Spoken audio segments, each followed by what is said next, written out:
Testing audio, YouTube.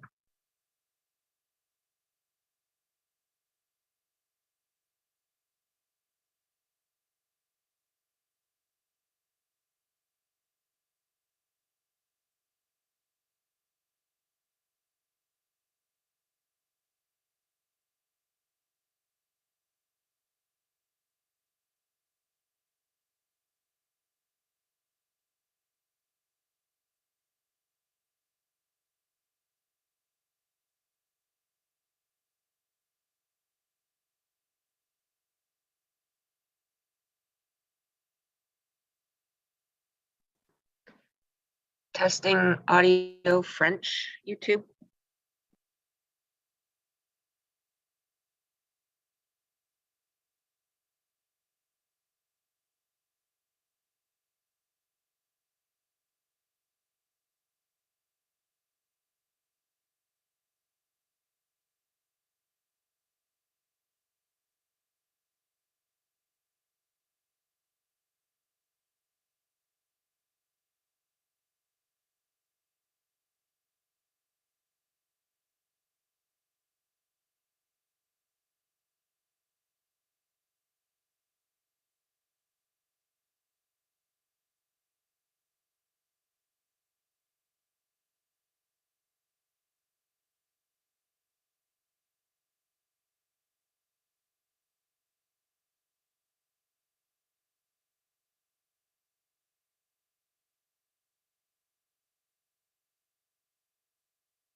Good morning, Team Transportation. Good morning, clerks. Good morning, legal.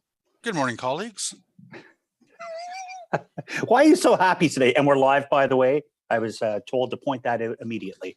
So, no swearing today. Okay, Jeff? Good morning, Tim.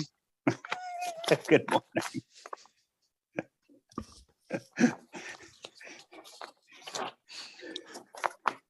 I was counting bikes. It was delightful. Oh, Beautiful yes. weather. Just gorgeous morning. Oh my goodness. Did you scoot or did you bike in? You know what? I scooted to go count bikes. Nice. Yeah, it's I was down at Carlton and Scott. So it's like good view of your tonsils there.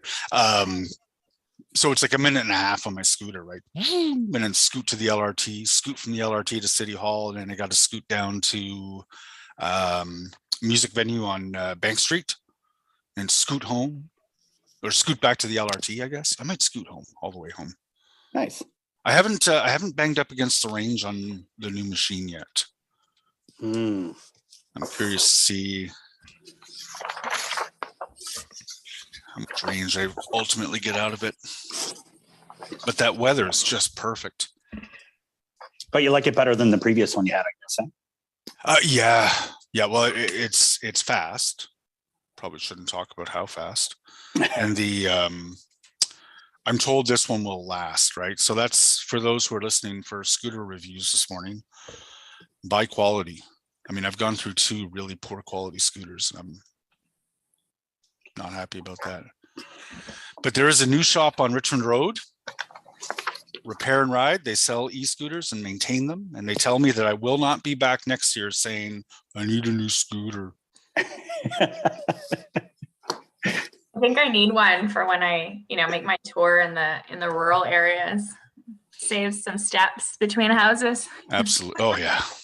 I did some numbers. I can't remember. I think it was in my first campaign in 2014, in which I measured houses, distance, and doors knocked, and how many doors I could get like per 15 minutes or something like that between the R1, the R2, the R3, and the R4 and the R5. Wow. It was I should pull up that analysis. I'm sure I kept it somewhere. Was it just like back of the napkin, or did you have some kind of cool app? Well, I'm tracking as I'm going, right? Yeah, right. Okay. And I just made note of times and such, or like each of my shifts was like a 3 hour. I don't want to get in trouble, but so when I'm knocking doors, all your secret stuff. knocking doors with information, say, it's a 3 hour shift and X number of doors, and it's in that 3 hour shift, it's a whole lot more doors knocking to provide information during an apartment compared to the R1. Yeah. And then of course in the rural area, Scott talks to us about having to drive between between doors. It can take a couple minutes just to walk up someone's. Yeah. Well, good morning, everybody. I'm looking around the squares. It looks like we have a quorum, but just before I begin, I want to say at the end of this week, Vivi Chi is finishing her term as the Associate General Manager of Planning, Real Estate, and Economic Development. She's done a fantastic job in that role, and I know that Steve Willis has been very pleased to have her help during this time. Vivi is going back to the Director of Transportation and Planning, so we'll see Vivi quite a bit as usual. We love what you do for the city, Vivi, so thank you on behalf of Transportation Committee and Council for the work that you've done subbing in that spot. And Thank you. We'll do a virtual Thank you for your clap. kind words. Thank you, Vivi. So good morning, everybody. We'll go right to a roll call this morning, Chris. Happy to do so, Chair. Just bear with me for 2 seconds. And we are on the unsurrendered, unceded territory of the Anishinaabe Nation. Councillor Luloff, I'm so here. Councillor Dudas, Here. Councillor El Shantiri, Here. Councillor Deans, Councillor Fleury, Bonjour. Councillor Menard, Here. Councillor Kitts, Here. Councillor DeRuse, okay, Councillor Hubley, Here. and Vice Chair Leeper. Good morning. You have And one, good. Mr. Chair. Thank you very much, Mr. Coordinator.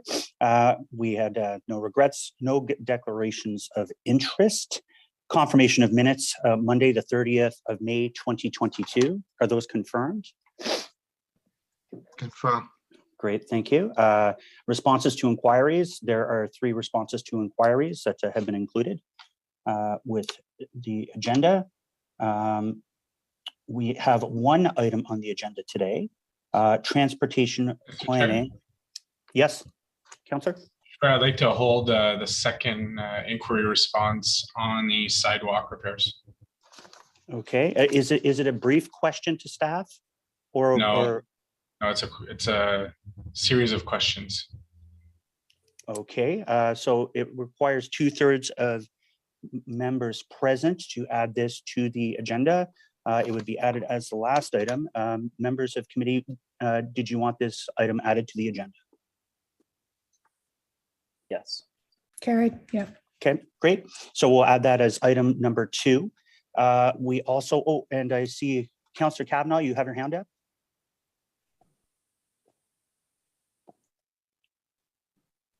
Yes, I There did. you go. Sorry. Yeah. Yes, and for the same reason for holding, and that's the one on potholes, the inquiry. Okay, so to add, we'll add that as item 3 in the order because of course I got Councillor Fleury first. So there we go. Thank you. No problem. We do have 1 listed item on the agenda. We've now added 2 more regards to sidewalk repair and potholes. Item 1, I believe staff have spoken to most of members of committee. The Transportation Committee recommend the council approve the conversion of 6 temporary positions to permanent positions in the transportation planning services as described within the report. I know there's a lot of good work going on, specifically around active transportation within these positions. There's no staff presentation, no delegations, and no correspondence. Is this item carried? Carried. Great, thank you. So we'll go back to item that was added to the agenda. Actually, forgive me. I also believe Councillor Vice Chair Leeper has an item he wishes to add to the agenda. Is a will of committee to allow Councillor Leeper, if you can describe briefly what that motion is. It's more of a belt and suspenders thing, but Yeah, it's the usual motion on regularizing driveways ahead of a rebuild integrated sewer work. So I've worked with staff to identify the driveways that would otherwise be non-compliant. And staff are in support of this. I've been watching the communication circles going around. So is this item added to the agenda? Carried. And Great, carried. and carried on the actual item. Thank you very Carried. much. Yeah, for sure. Okay, great. So we have 2 items remaining. Fun, sidewalk repairs. Councillor Fleury. Thank you, Chair. I want to thank Quentin for his time and the review. It is something that this committee and many members of council have struggled over the years, is nice concrete sidewalks being patched with asphalt. So I have a few questions for staff. Yeah, giddy up. I'm just, okay. Hi, Quentin. So Quentin, I wanted to follow up with you on a few points. I recognize that as per the response to the inquiry, there's a number of reasons why your team has chosen and chooses to repair sidewalks with asphalt. Could you maybe give a bit of a policy lens into once your team goes out and patches a sidewalk with asphalt, there's an expectation that there'd be a permanent concrete repair. Could you set out what that expectation is? Like how many years, how many months should a councillor or community expect that that pad to be properly repaired? Good morning, Chair. Good morning, everyone. Thank you for your question, Councillor. Most certainly, the work we undertake to both identify deficiencies and trip hazards on our sidewalk network and make those repairs is according to our maintenance quality standards. In addition to the minimum maintenance standards for the province, as well as our AODA requirements, is the methods and the processes that we undertake and according to those legislative requirements to do this work. Most certainly, first and foremost, safety is a priority for us as far as addressing those what we call Class A tripping hazards or discontinuity or deficiencies, where we have, whether it be cracking or heaving of the sidewalk that's 2 centimeters or more. We do have a varying or different methods to address these repairs, one being a replacement of the concrete panel. And obviously we prioritize that within our maintenance group. In most cases, our maintenance group will only replace 1 or 2 panels, just given that we look at kind of that smaller type of repair. In addition to that, we have a vertical cutting method where we'll cut the heaving or discontinuity with a saw to address the tripping hazard or a deficiency. And then also we look to asphalt as well to address that deficiency. Most certainly right now, Councillor, we are working on updating our database and application in order to do a better job as far as capturing those deficiencies. This year, we are doing an in-depth and comprehensive survey of our entire sidewalk network so we can capture those deficiencies and the number of repairs so that we can not only better manage that data, more so on a historical basis in years past as far as when we made the repair and how long the repair is there, but to be able to better report on kind of the number of repairs that we've made in past years to get that sense on length and duration that the repair was there. And most certainly we need to make some improvements in that area to get a better sense on, okay, how many of those asphalt repairs are currently out there today that need to be replaced with concrete. I was, oh, I'm getting a feedback. I don't know if it was from our conversation or for the inquiry, the response itself, but last year, when you start doing comparison potholes to sidewalk repairs, you see a massive difference. I recognize it's a different material, but I think the deficiency repair for sidewalk last year was just over 900. And when you look at the budget for street asphalt or for asphalt, we spend 9 million, and then sidewalk, we budget for 3.5, but we barely spent, I believe it was 1 million. So can you maybe comment on how we're identifying the deficiencies and why we're not spending the full sidewalk budgeted amount? Yeah, absolutely, Mr. Chair. To answer the councillor's question, we have had challenges in the past few years with regards to obtaining contracted services to do some of these these concrete repairs.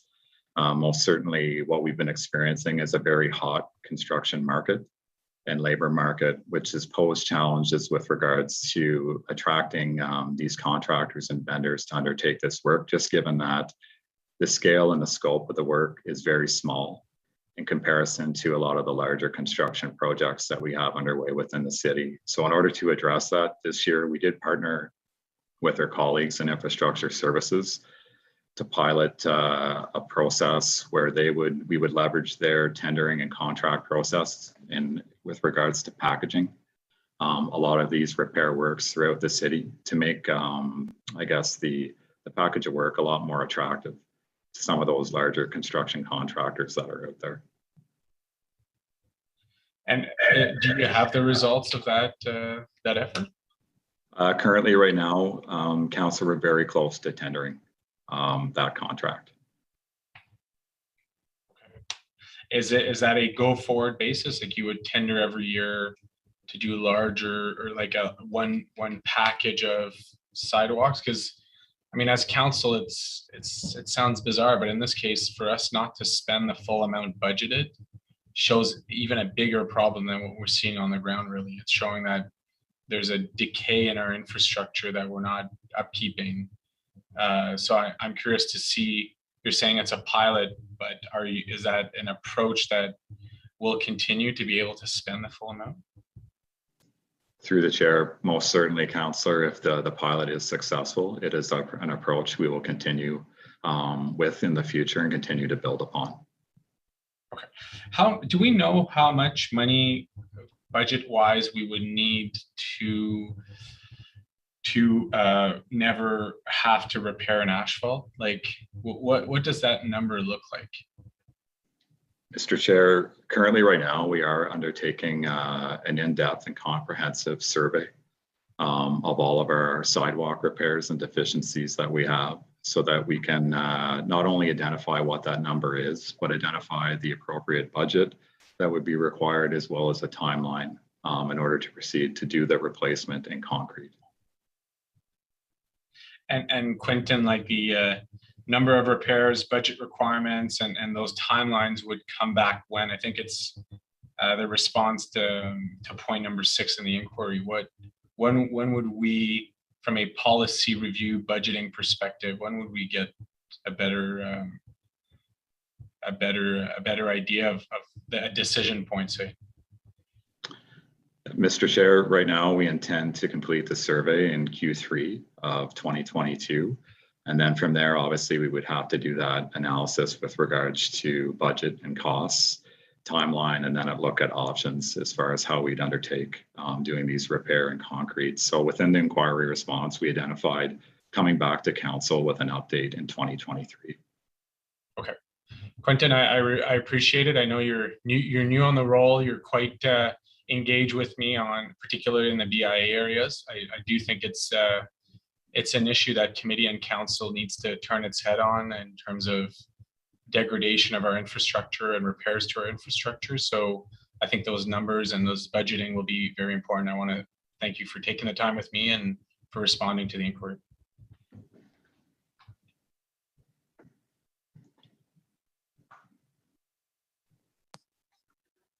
Great. Thank you very much, Councillor Furry. Councillor Kavanaugh on potholes. Thank you, Chair. And looks like Quentin's going to be up again. Thank you. Thank you very much. We're keeping you in the hot seat today, and appreciate all the work you've done. This is an issue that comes up top of mind March and April when we see all those potholes after the winter. And the observations are in terms of what is observed in the city of Ottawa versus the city of Gatineau, and what efficiencies can be made. And I thank you very much for the report and taking the time to go through it with me. I just want to know if there's any efficiencies we've learned from seeing the practice that's happening in Gatineau, because it was observed that they only use 2 persons versus a much larger crew in Ottawa. And I just want you to comment on what efficiencies can be made.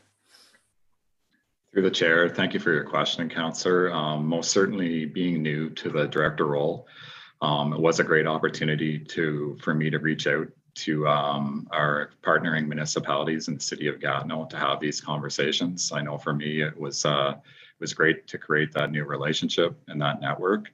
Most certainly through that process, what we learned is that the city of Gatineau does experience a lot of very similar challenges and problems to the city of Ottawa with regards to environment and climate. We do know that they also follow a lot of the very similar processes that we do. Specific to the 2-person crew that was referenced, most certainly we leverage a 2-person crew like the city of Gatineau, more so when we're looking at working on lower classification roadways with lower speed limits and lower traffic volumes, such as residential streets. So we're very much have similar processes in that way. And that obviously, as we work on higher classification roadways with higher speed limits, more traffic volumes and so on, the crew complement size grows, not only within the city of Ottawa, but the city of Gatineau confirmed as well that definitely their crew complement size grows as they work on those kind of higher classification roadways. So very much similar in that sense. Also too, we talked a lot about kind of materials as well as processes, and most certainly they use a lot of the same materials that we have. So definitely we learned a lot just around kind of their processes for filling potholes, and that, yes, very much similar to us with regards to how they manage their crew complements and size. Most certainly the differences being too, obviously we follow our maintenance quality standards as well as provincial legislation and regulation with regards to health and safety, the Ontario Manual Book 7 for traffic control, where they would be a little bit different there, and that they do follow different provincial legislation. Okay, so if we observe a larger crew, it's because it's a busier road, like an arterial or something. But on a residential street, you'd only have a 2-person crew. Is that correct? Through the chair, Councillor, that is correct. We do have 2-person crews that work on residential streets. However, our standard crew complement size for completing potholes normally is a 4-person crew. We've got a working crew leader and 3 labor type positions on the crew. 1 to clean the hole, 1 to apply the asphalt, and 1 to compact it. In a lot of cases, Councillor, those crews do move from residential streets to our collector network as well during kind of peak and off-peak hours for rush hours. So sometimes in the morning during peak hours, they will work in the residential streets where you'll see a larger crew complement size. And then after those peak hours, they'll move to our collectors. So if you do see a larger crew complement, in a lot of cases, it's for that reason, is that they'll start on the residential streets until after peak rush hour, and then you'll see them move to our larger kind of minor and major collector networks. And in the city of Gatineau, do they follow the same procedure? Because the observations were that they stuck to just 2. Through the chair, we did confirm with our contacts at the city of Gatineau, as if they do move to a higher classification roadway with higher speeds and higher traffic volumes, their crew complement size does grow as well in numbers. Okay, so is it because our larger crews, and I don't mean to belabor the point, but it's important in terms of the overall costs and how many people we hire. So is it an efficiency in terms of because you're moving faster? Is there any efficiencies in that way? And what is the difference in terms of the city of Gatineau? In terms also in machinery, is there a difference there that helps speed it up? Through the chair, most certainly we do find that efficient to have that crew complement size of 4 people that I had mentioned. That's our standard. That gives us the flexibility to move from different classifications of roadways. In addition to that, we do find that to be a very efficient and effective kind of method as far as each crew member having specific tasks. In a lot of cases, Councillor, we are working on kind of multiple service requests or multiple potholes at one time, and trying to move as quickly as we can to fill those potholes. Are we going to, through the chair, are we going to stay in communication with the city of Gatineau in terms of, sharing efficiencies such as new equipment or new methods? Through the chair, absolutely, Councillor. As I'd mentioned, I thought it was great that I established that relationship with the city of Gatineau, and we'll most certainly continue to work with them on different technologies, materials, and methods for filling potholes moving forward. Is there any way to see the budgeting of that, like to see how much it's costing versus, I don't know how you can compare. It's obviously a different size city, but how can we find out what the costing is, like in terms of, to make it fair, the number of streets or whatever work done? Is there any possibility of comparing costing? Most certainly, Councillor. That's something I can take away and look at and follow up with you. Okay, thank you very much. Great, thank you very much. As we're finished with that item, I don't see any notices of motion, no inquiries, no other business today. So we'll be adjourning. Everyone enjoy their summer break, and we'll see everybody back in September. Thank you. Thanks, Chair and friends. Happy Canada Day, everyone. Thanks, Chair. Good to hear that. Thank you. Have a great weekend, everyone. Bye. Bye.